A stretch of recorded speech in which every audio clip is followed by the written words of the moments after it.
Good morning. My name's Richard. I'm a guy talking to himself on the internet. I'd like to welcome you to my channel.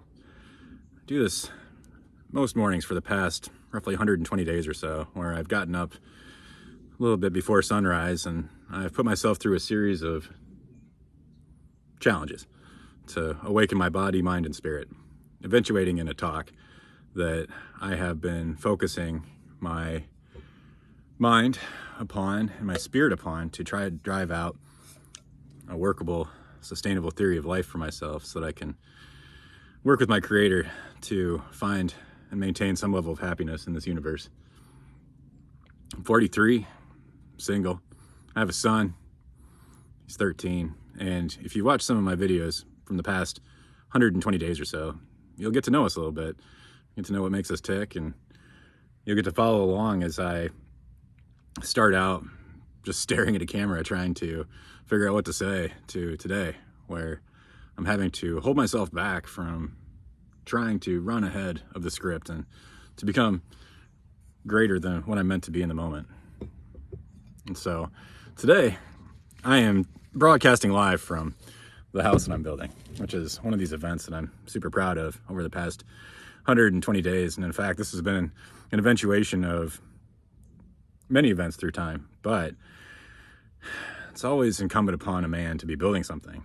And so in my life, I'm building this, and I've been calling it the King of Hearts. And I got myself a Christmas present. Since today is Christmas, I'm going to show it off. And that this is the wall art that will go up first. And this is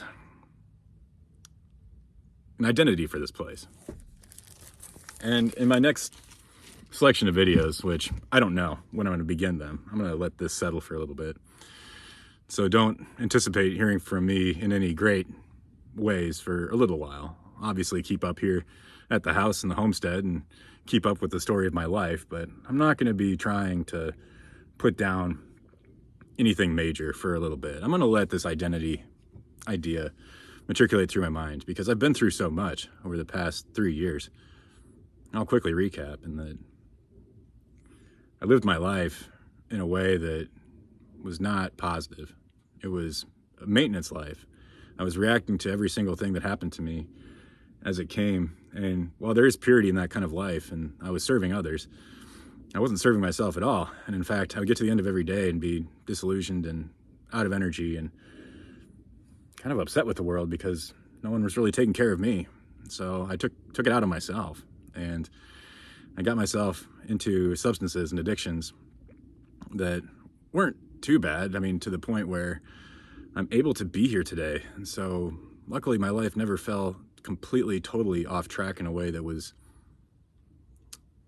completely unrecoverable, but it did set me back. And there's a video that I'm tagging to in my major episodes that will give you a glimpse into that life, or the following after my rock bottom. I mean, that's after I came to the initial realization that I could fight back. It's a couple of weeks after even. And that man, even compared to the beginning of this journey, he was barely alive. And that's because I lived my life in such a small way. That man had dreams about becoming something greater. Because I was that man. I know what he was thinking. He was thinking that, what am I ever going to show my creator? What about me can my son even respect? Am I going to die soon? I can't feel the bottoms of my feet. I'm losing my eyesight. I'm miserable. Nobody loves me. And instead of giving up to those feelings,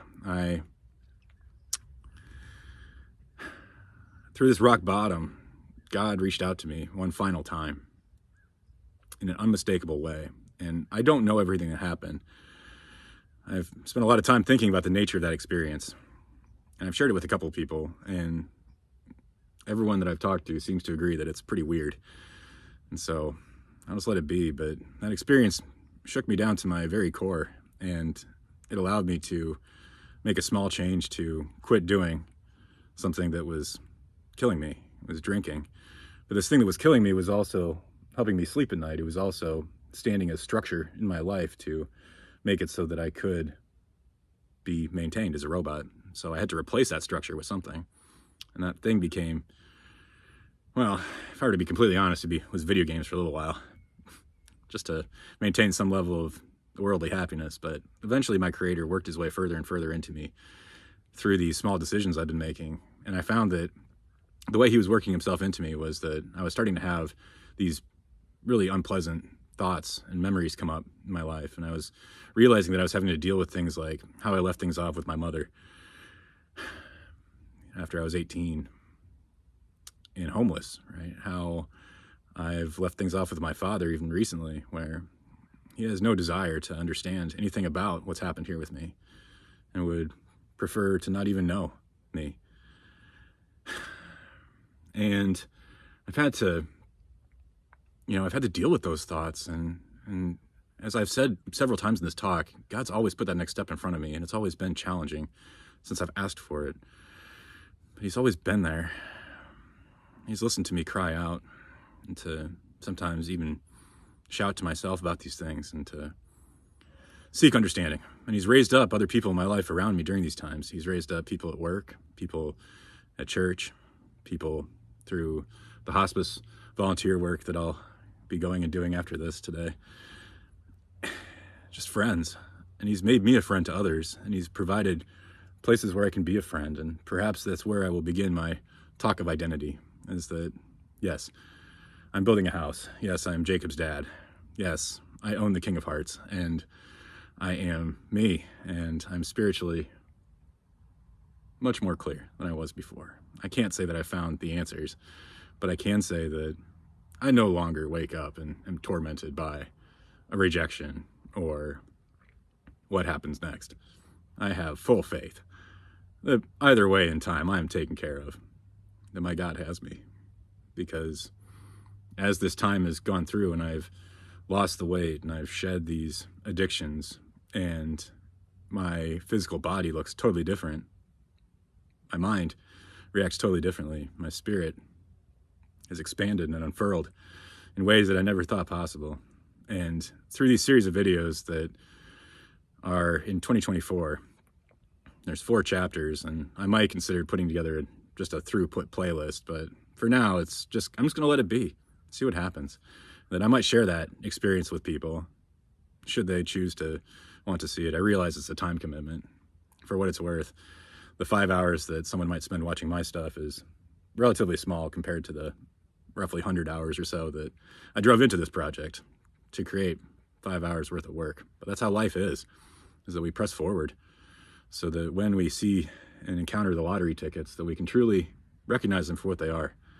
We can commit them truly to memory. We can maybe someday take them a little bit farther with us. Because everything that has happened to me over the past couple of years, I've been able to share with my Creator in a very intimate way. And through that experience, I find myself here today, sharing intimately with whomever might stop by and watch this. And so, if that's you, I hope your life's going okay. I hope you're surrounded by people that love you and that you love them. And if you're not, I hope you find those people. And I hope you know that God loves you no matter what, and that He built this place. And it might be a shattering structure, and we might be just along the branch of the latest shattering of it in this moment. And we can look out across and see each other. Maybe we could just be a friend. So I welcome you here. I welcome you to the story of my life and how it came back. And I hope you enjoy it. Thanks for stopping by. Let's make it a great day. Peace.